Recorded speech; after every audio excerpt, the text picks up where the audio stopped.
الحمد لله القدوس السلام مجري الليالي والأيام ومجدد الشهور والأعوام، وأشهد أن لا إله إلا الله وحده لا شريك له جعل الشهر المحرم فاتحة شهور العام، وأشهد أن نبينا محمدا عبد الله ورسوله سيد الأنام وبدر التمام ومسك الختام، صلى الله وسلم وبارك عليه وعلى آله الكرام وصحبه البررة الأعلام والتابعين لهم بإحسان ما تعاقب النور والظلام. أما بعد، فأعوذ بالله من الشيطان الرجيم. بسم الله الرحمن الرحيم. ومن يطع الله ورسوله ويخشى الله ويتقيه فأولئك هم الفائزون. وقال تعالى في آية أخرى: وإذ يمكرك بك الذين كفروا ليثبتوك أو يقتلوك أو يخرجوك ويمكرون ويمكر الله والله خير الماكرين. صدق الله العظيم. وقال نبينا صلى الله عليه وسلم قال: أفضل الصيام بعد رمضان شهر الله المحرم. فعن أبي قتادة رضي الله تعالى عنه أن رسول الله سئل عن صيام عاشوراء فقال: أحتسب على الله أن يكفر السنة التي قبله.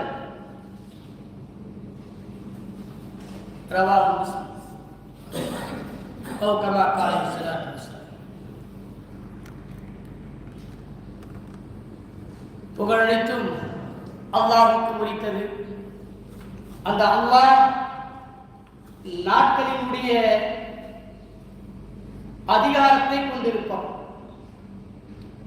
நிலவு, இருளு, பகலு இவைகளில் மாறுவதின் காரணமாக வருடத்தின் ஆரம்பத்தையும் வருடத்தின் முடிவையும் அல்லாஹ் நன்கு அறிந்திருக்கக்கூடியவர். அல்லாஹ் அவைகளை கொண்டு நமக்கு என்ன பாடம் நடத்த வேண்டுமோ அதை பரிபூர்ணமான முறையிலே நாட்களிலும் வருடங்களிலும் காலங்களிலும் நடத்தி கொண்டு தான் இருக்கின்றனர்.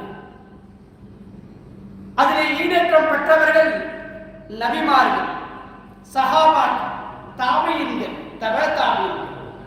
அவர்கள் காலத்தை கற்றுத்தருகின்ற பாடத்தை, காலத்திற்கு முன்னால் நடந்த பாடத்தை படிப்பினையாக கொண்டு அல்லாஹ்வுக்கு எப்படி அஞ்சி வாழ வேண்டும் என்பதை உணர்ந்து அவர்கள் வாழ்ந்தார்கள், ஜெயசீலமானார்கள். அப்படிப்பட்டவர்களுக்கு காலம் வழிவகுக்கின்றது. கண்ணியமானவர்களே, அவுகாஃபிலிருந்து நமக்கு தரப்பட்ட ஒரு தலைப்பு நில் கவனி, புதிய ஹிஜ்ரி ஆண்டின் நுழைவாயில் என்ற ஒரு தலைப்பு.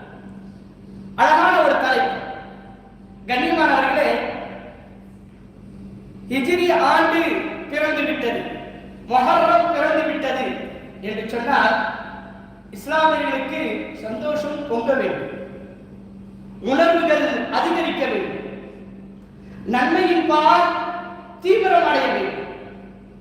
ஏன் என்று சொன்னால் புது வருடம் என்பது ஒரு கோலாகலத்தை கொண்டாடுவதல்ல.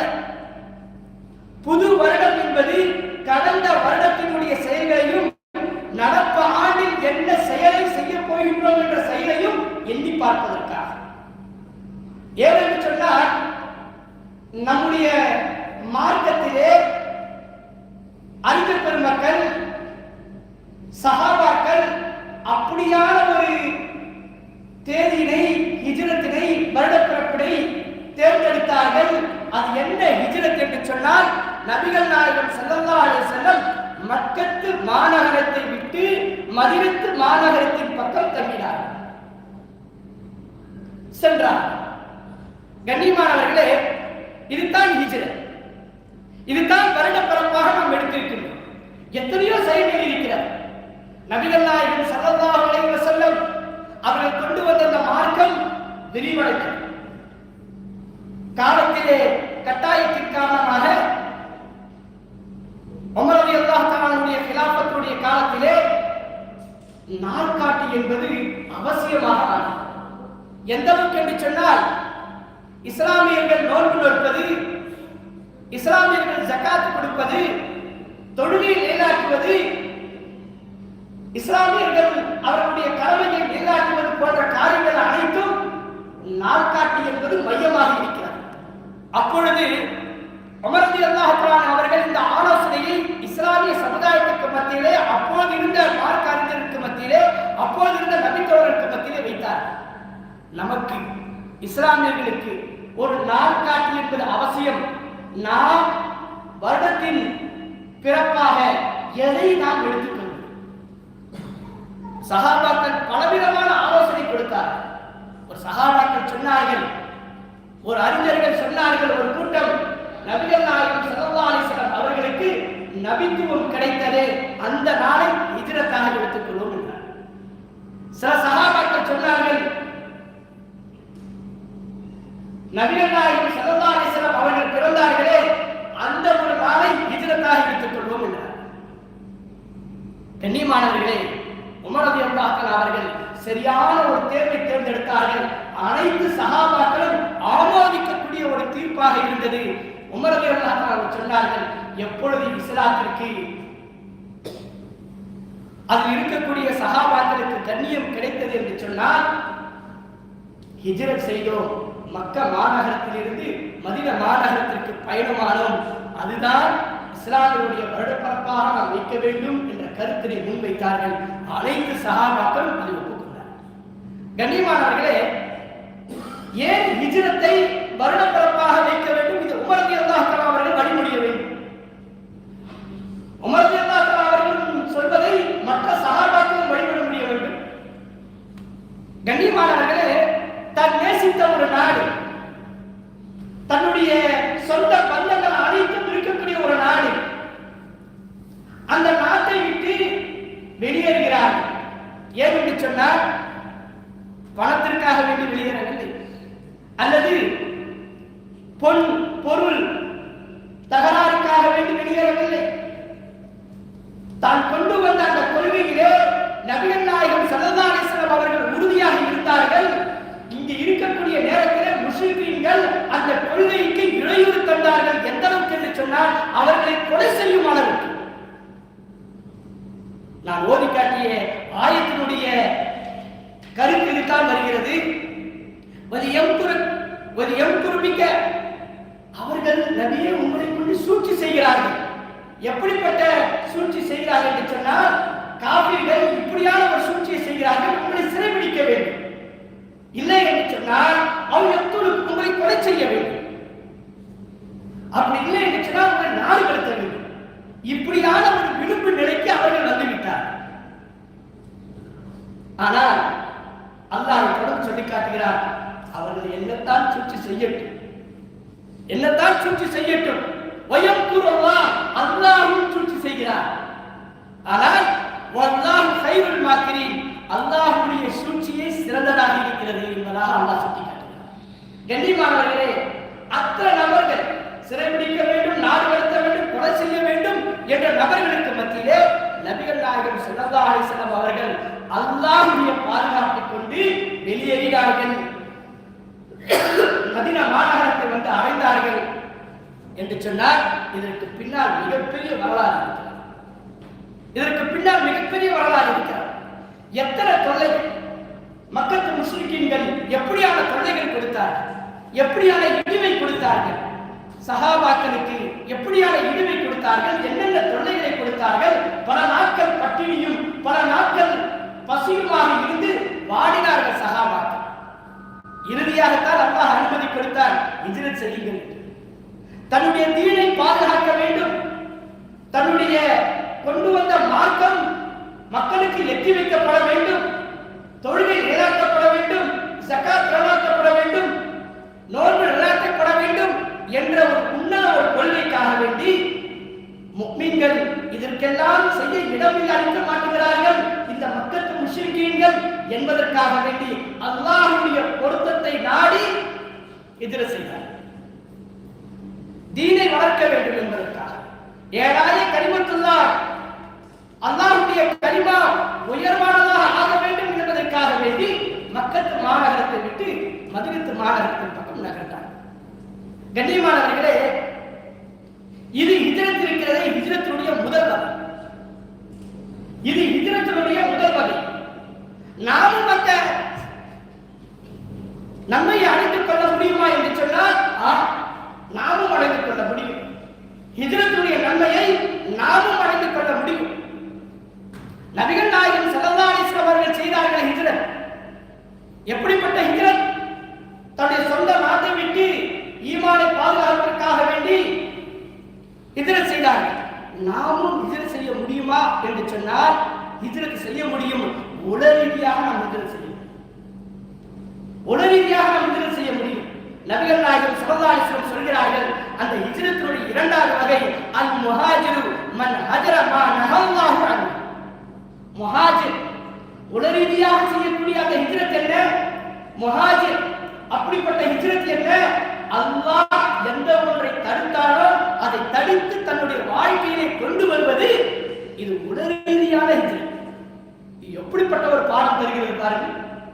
கண்ணியமானவர்களே, விபச்சாரம் நம்மளை அழைக்கலாம், திருடு நம்மளை நிர்பந்தப்படுத்தலாம், திருடி உன்னிடத்தில் ஏழ்மை இருக்கிறது என்பதாக. வட்டி நம்மளை நிர்பந்தப்படுத்தலாம், உன்னிடத்திலே ஏழ்மை இருக்கிறது, வட்டி வாங்கி நீ பணக்காரனாகி விடலாம் என்று சொல்லலாம். அல்லது நீ கொள்ளை அடி, அதை அடித்தால் நீ பணக்காரன் ஆகிவிடலாம் என்று உலகத்தார்கள் உலகமும் நிர்பந்தப்படுத்தலாம். ஆனால் அல்லாஹ்வுக்காக வேண்டி அதை நான் செய்ய மாட்டேன் என்று தீர்மானம் கொண்டிருக்கிறாயே, அதுதான் உளரீதியான ஹிஜ்ரத். எப்படிப்பட்ட அழகான பெண்ணாக இருந்தாலும் நான் விபச்சாரம் செய்ய மாட்டேன், தனிமையிலே பெண்ணிடத்திலே பேச மாட்டேன், நான் தனிமையிலே இருக்கும் போது எந்த பெண்ணுடைய உடனே நான் சாட்டு செய்ய மாட்டேன் என்று வாழுகின்றாயே, அதுதான் ஹிஜ்ரத். உடனடியாக அல்லாஹ்வுக்கு பயந்து நபிகள் நாயகம் ஸல்லல்லாஹு அலைஹி வஸல்லம் கட்டளையை கோட்பாட்டை கொண்டிருப்பதே ஹிஜ்ரத். யாரும் இல்லை, தனிமைதானே என்று நாம் பாவத்தை செய்வோம் என்று சொன்னால் அது ஹிஜ்ரத் அல்ல, உடனடியான ஹிஜ்ரத் அல்ல. இதைத்தான் சஹாபாக்கள் உடனடியான ஹிஜ்ரத்தை செய்வதுதான் தன்னுடைய வாழ்க்கையினுடைய குறிக்கோளாக எண்ணம் கொண்டு எல்லா சஹாபாக்களும் உடனடியான ஹிஜ்ரத்தை செய்வார்கள். அல்லாஹ்வுக்காக வேண்டி விட்டுக் கொடுப்பது, தன்னை திட்டினாலும் அல்லாஹ்வுக்காக வேண்டி மன்னித்து விடுவது, கடமை கொடுத்தால் கடனை திருப்பி கொடுப்பது, ஏமாற்றுவதில்லை. விபச்சாரி பெண் அழைத்தாலும் நான் அல்லாஹ்வுக்காக வேண்டி உன்னை வெறுக்கிறேன் என்று பகிரங்கமாக சொல்வது. சஹாபாக்கள் இருக்கிறார்களே, இந்த உடனடியாக ஹிஜ்ரத்தை செய்து ஏகத்துவத்தை நிலைநாட்டினார்கள். ஏகத்துவவாதிகளே, சற்று சிந்தியுங்கள். உடனடியான ஹிஜ்ரத்தை நாம் செய்ய வேண்டும். நம்முடைய வாழ்க்கையிலே முன்னேற்றம் வர வேண்டுமா? இபாதத்திலே நீங்கள் இனிமை காண வேண்டுமா? அல்லாஹ்வுடைய பொருத்தத்தை நீங்கள் அடைய வேண்டுமா? தூக்கத்தை விட வேண்டும். தூக்கம் உங்களுக்கு அழகாக தெரியலாம். ஃபஜ்ருடைய பாங்கு சொல்லிவிட்டது. அழைப்பாளன் மோதினார் அழைத்துக் கொண்டிருக்கிறார். அஸ்ஸலாத்து கைரும் மினன் நௌம். தூக்கத்தை விட தொழுகை சிறந்தது என்று சொன்னவுடன் போர்வையை நகர்த்தி சட்டென்று எழுந்து ஒரு செய்தி நடக்கின்றாரே, இதுதான் உலகியான ஹிஜ்ரத். அழகான பெண் அழைக்கின்றார், பணம் வேண்டாம் என்று சொல்கிறார், யாரும் இல்லை என்று சொல்கிறார், நாம் தனிமையிலே இருக்கின்றோம் என்று சொல்கிறார். அப்படி இருந்தும் கூட அல்லாஹ் என்னை பார்த்துக் கொண்டிருக்கிறார் என்று சொல்லி பாவத்திலிருந்து ஒதுங்கி இருக்கிறாரே, உலகியான கண்ணியமானவர்களே, இந்த உலரீதியான ஹிஜ்ரத் தான் நம்மளை மேம்படுத்தும். அல்லாஹ்வுக்கு முன்னால் நாம் செய்யக்கூடிய நல்ல அமல்களை அது நிறுத்தும். அல்லாஹ்வுக்கு முன்னால் அந்த அமல்கள் பேசும். எத்தனையோ சஹாபாக்கள் எத்தனையோ சஹாபாக்கள் அல்லாஹ்வுக்காக வேண்டி விட்டுக் கொடுத்திருக்கிறார். அல்லாஹ்வுக்காக வேண்டி விட்டுக் கொடுத்திருக்கிறார். எத்தனையோ சஹாபாக்கள் நபிகள் நாயகம் ஸல்லல்லாஹு அலைஹி வஸல்லம் மீது முஹப்பத் வைப்பதிலே பேரின்ப காதல் கொண்டிருக்கிறார்கள். அது எதிர் ஈமானுடைய வளர்ச்சி. ஒரு தடவை இப்னு அப்பாஸ் ரலியல்லாஹு தஆலா வீட்டுக்கு முன்னால் மழை தண்ணீர் வந்தால் அந்த மழை தண்ணீர் ஓடும் அளவுக்கு ஒரு தகரத்தினுடைய ஒரு கோப்பை இருந்தது. அது தொழுகையாளிக்கு இடையூறு தரக்கூடியதாக அந்த வழியிலே இருந்தது. இப்னு அப்பாஸ் வெளியிலே இருக்கிறார்கள். அந்த நேரத்தில் உமர் ரலியல்லாஹு தஆலா செய்தி சொல்லப்படுகிறது, இது தொழுகையாளிக்கு இடையூறு தருகிறது என்று சொன்னவுடன் உமர் ரலியல்லாஹு தஆலா வந்தார்கள். இப்னு அப்பாஸ் ரலியல்லாஹு வீட்டிலிருந்து அந்த தகரத்தை கழட்டி வைத்துள்ளார். உடனடியாக வெளியிலிருந்து வந்த இப்னு அப்பாஸ் ரலியல்லாஹு தஆலா அவர்கள் கேட்கிறார்கள், என்னுடைய வீட்டில் இருக்கக்கூடிய அந்த மழை தண்ணீரினுடைய வழிபாதையை யார் எடுத்தது? நான் தகரம் என்று சொல்கிறேன், அது எந்த உலோகம்? அந்த வழிபாதையை யார் எடுத்தது? சொல்கிறார்கள், உமர் ரலியல்லாஹு தஆலா அவர்கள் எடுத்துச் சென்றார்கள். நேரடியாக உமர் ரலியல்லாஹு தஆலா சென்றார்கள். உமர் ரலியல்லாஹு இடத்துல கேட்டார்கள், உமரே, நீங்கள் தான் அந்த வழித்தடத்தை, மழையினுடைய வழித்தடத்தை நீங்கள் தான் எடுத்து வைத்தீர்களா? நான் தான் எடுத்து வைத்தேன். சொன்னார்கள், அந்த ஒரு வழித்தடம் தான் எனக்கு நிம்மதியை ஊட்டுகிறது என்று சொன்னார். அந்த ஒரு வழித்தடம் தான் எனக்கு நிம்மதியை ஊட்டுகிறது என்று சொன்னார்கள். சொல்லிவிட்டு சொன்னார்கள், அது யார் வைத்தது தெரியுமா? நபிகள் நாயகம் ஸல்லல்லாஹு அலைஹி வஸல்லம் அவர்கள் என்னுடைய வீட்டிற்காக அவருடைய கையினாலே வைத்தது. அவருடைய கையினாலே வைத்தது. அதை பார்த்து பார்த்து நான் சந்தோஷம் அடைகிறேன். அதை பார்த்து பார்த்து நான் சந்தோஷம் அடைகிறேன். சின்ன ஒரு செயல்தான் நபி மீது எந்த அளவுக்கு ஆவல் கொண்டிருக்கிறார்கள். நாம் எங்கே, நம்முடைய வாழ்க்கை எங்கே? ஒரு பணம் தரவில்லை அல்லது விபச்சாரியை நான் அழைத்து அவள் வரவில்லை என்பதற்காக சண்டை பிடிப்பவர்கள் எங்கே? நம்முடைய கொடுக்கல் வாங்கல் சரியாக இல்லை என்று நடுரோட்டில் அடித்துக் கொள்ளக்கூடியவர்கள் எங்கே? சஹாபாக்கள் எங்கே? சற்று சிந்தித்து பாருங்கள். கண்ணியமானவர்களே, உமர் ரலியல்லாஹு தஆலா அவர்கள் கேள்விப்பட்டவுடன் உடனடியாக உமர் ரலியல்லாஹு தஆலா அவர்கள் சொன்னார்கள், நான் உங்களுடைய வீட்டுக்கு முன்னால் குனிகிறேன், என் மீது ஏறி நீங்கள் மாட்டீர்கள் என்று சொன்னார். வரலாறு பதிவு பெற்றிருக்கிறது. உமர் ரலியல்லாஹு தஆலா அவர்கள் கரட்டியதை உமர் ரலியல்லாஹு தஆலா அவர்கள் குனிய, அப்பாஸ் ரலியல்லாஹு தஆலா மேலே ஏறி அவருடைய கரத்தால் மாற்றினார். கண்ணியமானவர்களே, நபி என்று சொன்னால் எப்படி முஹப்பத் பெற வேண்டும் என்று சஹாபாக்களிடத்தில் தான் நாம் பாடம் பெற வேண்டும். நபி என்று சொன்னால் நாம் நபியை எப்படி பின்பற்ற வேண்டும் என்று சஹாபாக்களிடத்தில் நாம் பாடம் பெற வேண்டும். வருடம் சென்று விட்டது. ஒரு வருடம் நமக்கு முன்னால் சென்று விட்டது. நம்மிடத்தில் எந்த ஒரு திட்டமும் இல்லாமல் சென்றது. தொழுகை எத்தனையோ தப்பி போனது. ஜகாத்துகள் நாம் சரிவர கொடுக்காமல் ஆகிவிட்டோம். எப்படியோ தப்பி போனது. ஆனால் அதற்குண்டான திட்டமாக இந்த வருடம், வரக்கூடிய வருடம் ஆக வேண்டும். அதுதான் நாம் நின்று கவனிக்க வேண்டும். இதுதான் இந்த தலைப்பு உணர்த்துகிறது. நம்முடைய இந்த புதிய வருடத்திலே நாம் நின்று சிந்திக்க வேண்டும். இந்த வருடத்திலே நம்முடைய செயல்கள் எப்படி அதிகரிக்க வேண்டும். கண்ணியமானவர்களே, கை செய்து ஒரு காலம் இருந்தது. அரபு தேதியை போடுவார்கள். இந்த 1440 திங்கட்கிழமை பிறை 2ஆம் தேதி மஹரமுடைய மாதம் என்னுடைய மகளுக்கு திருமணம் என்று போடுவார்கள். இப்போது அந்த பழக்கம் கூட கண்ணியமானவர்களே, ஹிஜ்ரத்துடைய கணக்கை வைத்து ஹவுலானே ஹவுல் ஜகாத்துடைய கடமை ஒரு வருடம் பூர்த்தி ஆகுது என்பது ஹிஜ்ரத்துடைய கணக்கை வைத்து கொடுத்தால் தான் பரிபூர்ணமாகும். நாம் அந்த ஹிஜ்ரத்துடைய கணக்கை நாம் வைப்பதில்லை. அப்படிப்பட்ட ஒரு சட்டம் இருக்கிறதா என்று நாம் உணர்வதில்லை. நாம் ஆங்கில தேதியை நாம் கணக்காக வைத்து ஜகாத் கொடுப்போம் என்று சொன்னால் அது குறையாக இருக்கும். கண்ணியமானவர்களே, நம்முடைய புழக்கத்திலே அரபி தேதிகள் வர வேண்டும். இன்று நகரும் உலகத்தினுடைய நகரங்கள் எப்படி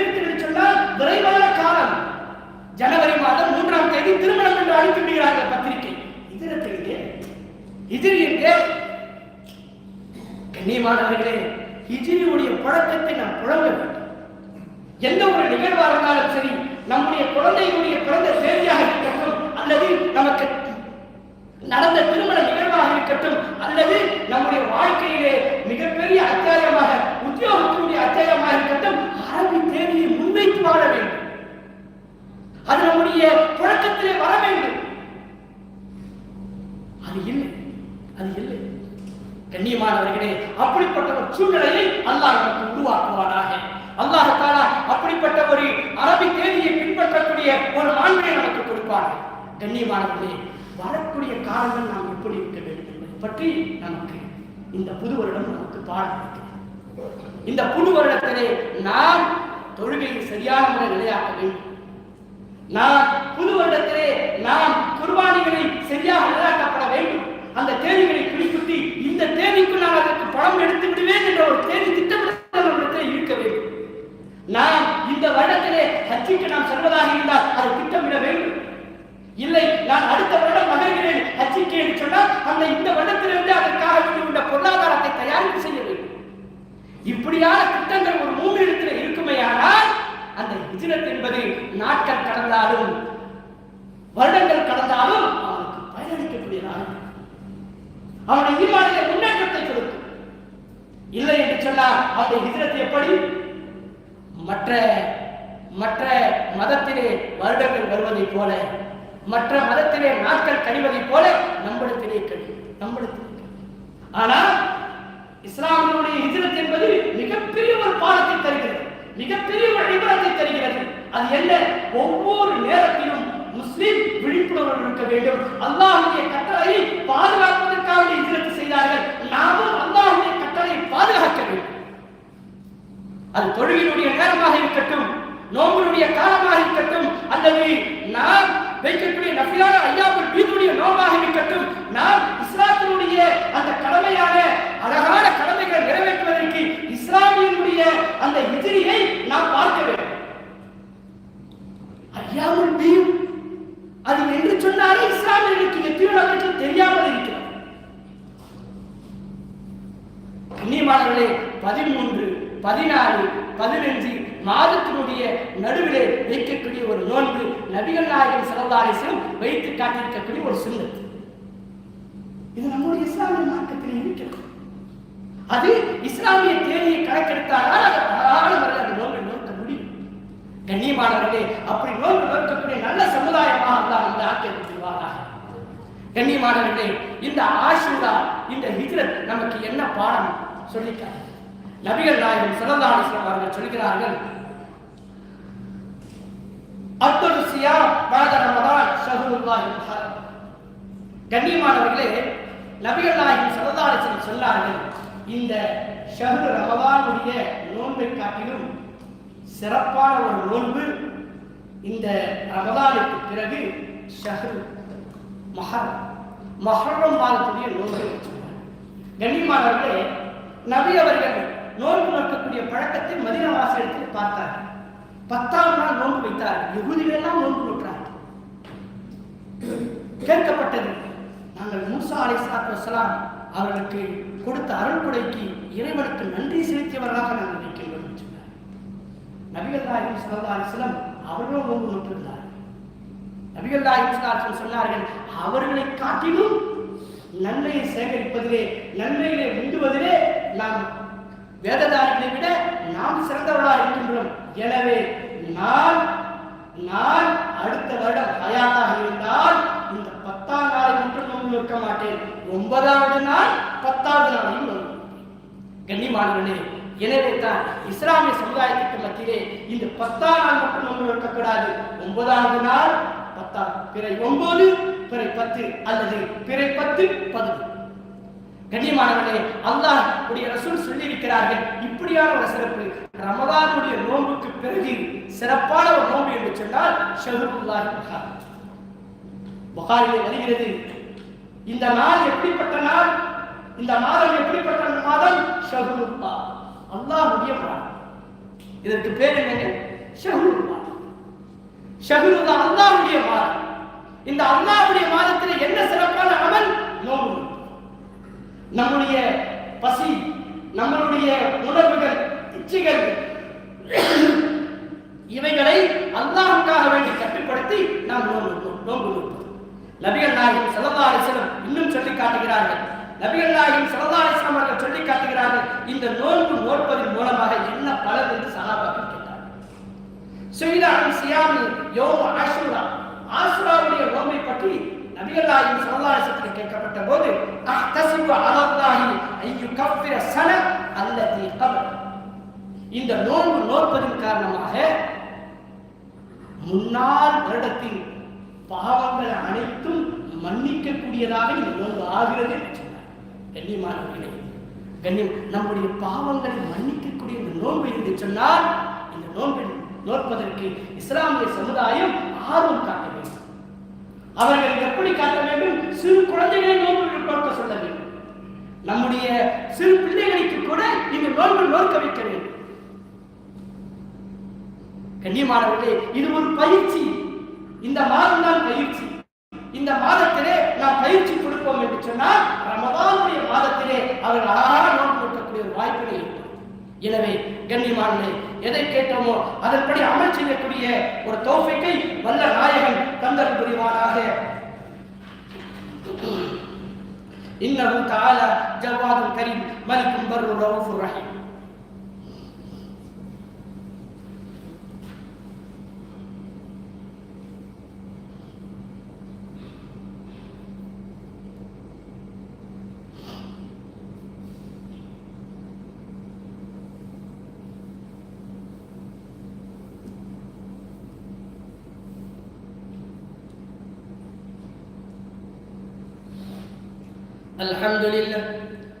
الحمد لله أستعينه وأستغفره ونعوذ بالله من شرور أنفسنا من يهده الله فلا مضل له ومن يضلله فلا هادي له وأشهد أن لا إله إلا الله وحده لا شريك له وأشهد أن محمدا عبده ورسوله أرسله بالحق بشيرا ونذيرا بين يدي الساعة من يطع الله ورسوله فقد رشد ومن يعصهما فإنه لا يضر إلا نفسه ولا يضر الله شيئا. أعوذ بالله من الشيطان الرجيم. إن الله وملائكته يصلون على النبي يا أيها الذين آمنوا صلوا وسلموا تسليما. اللهم صل على محمد عبدك ورسولك وصل على المؤمنين والمؤمنات والمسلمين والمسلمات وبارك على محمد وأزواجه وذريته. قال النبي صلى الله عليه وسلم أرحم أمتي بأمتي أبو بكر وأشدهم في أمر الله عمر وأصدقهم حياء عثمان وأقضاهم علي وفاطمة سيدة نساء أهل الجنة والحسن والحسين سيدا شباب أهل الجنة وحمزة أسد الله وأسد رسوله. اللهم اغفر للعباس وولده مغفرة ظاهرة وباطنة لا تغادر ذنب. الله في أصحابي لا تتخذوهم غرضا من بعدي فمن أحبهم فبحبي أحبهم ومن أبغضهم فببغضي أبغضهم وخير أمتي قرني ثم الذين يلونهم ثم الذين يلونهم. والسلطان ذل الله في الأرض من أهان سلطان الله في الأرض أهانه الله. إن الله يأمر بالعدل والإحسان وإيتاء ذي القربى وينهى عن الفحشاء والمنكر والبغي يعظكم لعلكم تذكرون. فاذكروني أذكركم واشكروا لي ولا تكفرون.